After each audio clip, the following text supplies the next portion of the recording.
Hvala vam najljepše na Hvala i razgovoru. vama.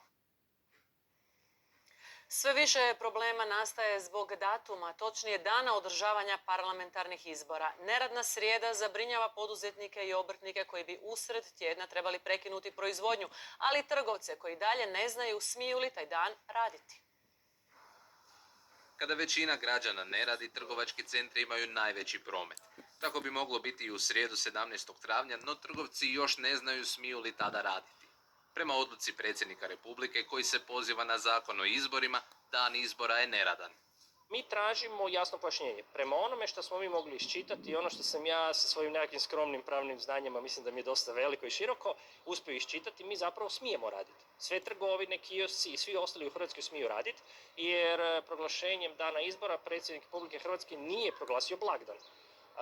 Zakonom o trgovini je jasno rečeno da trgovine ne rade na neradne blagdane i da ne rade nedjeljama, osim 16 nedjelja koje trgovac samo odabira. Većina trgovačkih lanaca još je prije odlučila da neće raditi u nedjelju 14. i 21. travnja.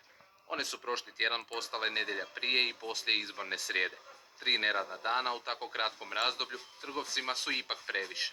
Stvarno čekamo sad da nam Ministarstvo gospodarstva hitno dostavi svoje mišljenje, jer onda moramo i nekako našu organizaciju tih radnih, neradnih nedjelja koje smo svi napravili promijeniti.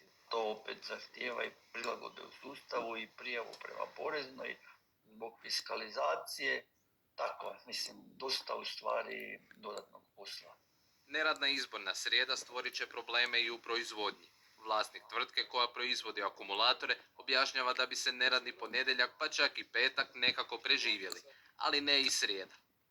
Kada uđete malo, kad ste u procesu proizvodnje, bez obzira čega je bilo, čak i kruh da pečete koji vi ispečete tokom pekare, tokom 1 sata, dođete u poziciju prekida proizvodnje. Pa kako ćemo mi prekinuti proizvodnju ponedjeljak, utorak rad, pa četvrtak, petak nastaviti? Postoji ciklus koji morate završiti. Jednostavno, hoćete, nećete, morate taj ciklus proizvodnje proizvoda završiti. I ne možete.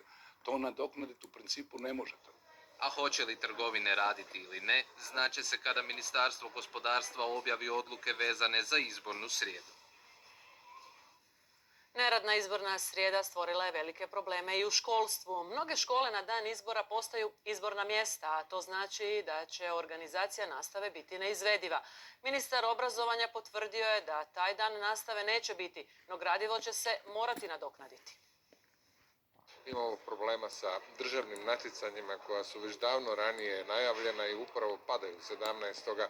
na 6, odnosno 7 lokacija u Hrvatskoj. Hoteli su rezervirani, to je 300 i skoro 400 učenika sa svojim mentorima u pratnji.